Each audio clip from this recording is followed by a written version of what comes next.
Them Benjamins.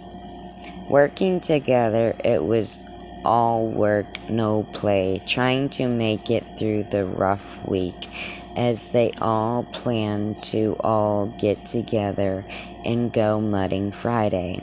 Usually Dee has him when they go, but she went and Tilly was chillin' at home, so she had Caden for the night. So they were looking forward to it. But the time Friday came, that afternoon, they all hit the gym and stretched their muscles and worked out their sore spots before they all went out mudding, as Caden was there as usual, to which Tilly says, "That's not good for him. The last thing you need is a 5-6-year-old looking like he's on steroids." Diesel: "Hey, no one will mess with him in school. Haha, besides, he can barely lift anything over that 5-pound dumbbell. Haha, relax, he's fine."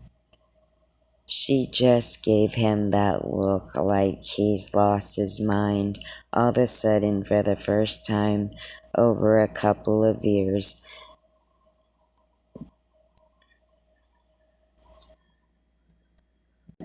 they got another one of them snow-nados. As after they all walk out, and this time all looked at each other from afar and all went back inside and retired for the day.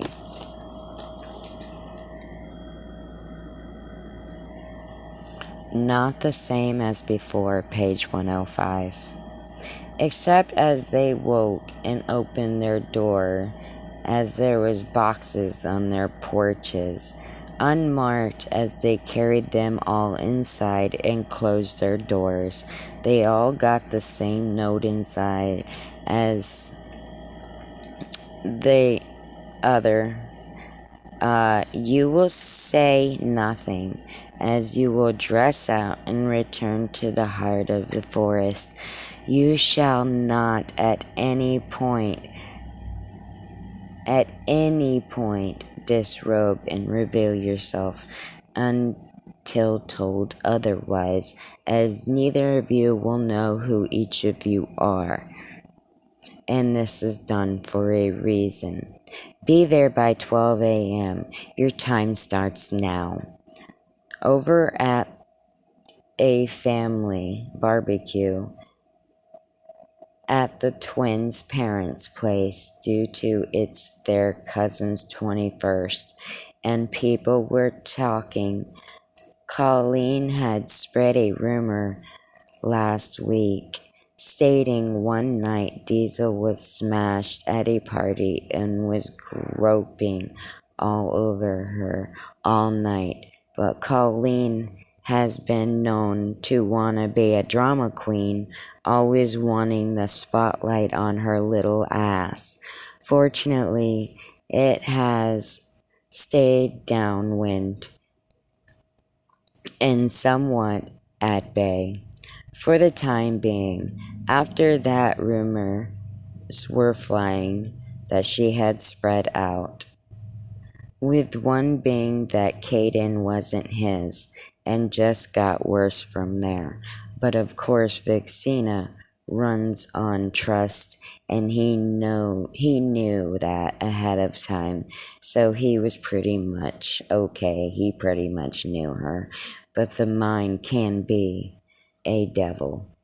The mind can play tricks on you and do mysterious bad things. Boom, bitch. Savannah: "For God's sake, Colleen, when is enough enough? Just for once in your life, shut the fuck up. You're far from perfect to wanna be placing blame on someone else like you're God's gift to men. Sheesh." She storms out and peels off in her 2010 Trailblazer. as she went to the club for a few drinks and to unwind a little and set herself back at ease. But that night she got hammered and things went way wrong. To be terrible night that would have tremendous issues. The girls were all there drinking, and she heard her and her friends talking about what she had spread everywhere. As she tried calling his cell several times but got no answer or reply back for a while, he finally called back. When the reception was crackling in and out, but he heard bits and pieces of it before the phone went dead. Literally, his phone had died. He was out of town helping a buddy move into his new house. But he was definitely puzzled and was going to get to the bottom of what's going on. Meanwhile, Vixena took Caden and went to a hotel until she could officially talk to him. Diesel on the phone. Dude, I'm in traffic right now, but once I can, we need to talk. There's something going on, and I need to figure out what. Tank, yeah, bro, I'm chilling on my porch. Just pull up. Hung up. After an hour, he'd finally arrived, and by this time, Dee had texted Diesel saying we need to talk. So Diesel told Dee, go to Tank's, and Tilly showed, staring through the drapes.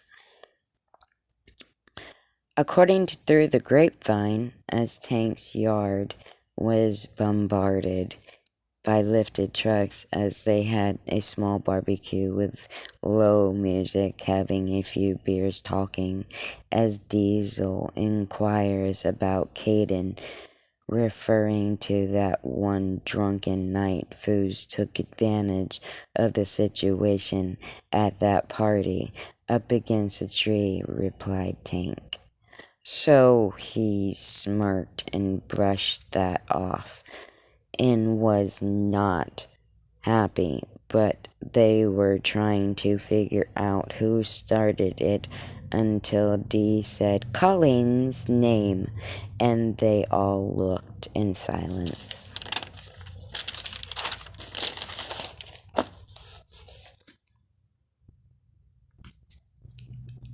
Page 108. It's going down. My girl and boy are in a motel because of Colleen. That bitch has had a thing for me since she got here. She's nothing but a home-wrecking whore. As he storms out, as they all follow, peeling off into their trucks, following him as they went to their parents' place, sliding and parking on the grass as they all jumped out as they were all having Colleen's birthday party and totally crashed it in front of all of the twins' family. And there were a lot of them, as they all just stood there with their arms crossed, looking at her with fire in their eyes, so quiet you can hear a pin drop, until out of the blue, Tilly's truck came skidding around the corner as she jumped out of her truck with her driver's door open and went over and hauled off and slugged her ass. She was beating her ass down on the ground as Tank looked up at her family, all erratic, and calmly told them what she did, and they kicked her out and off the property and told her to never return again.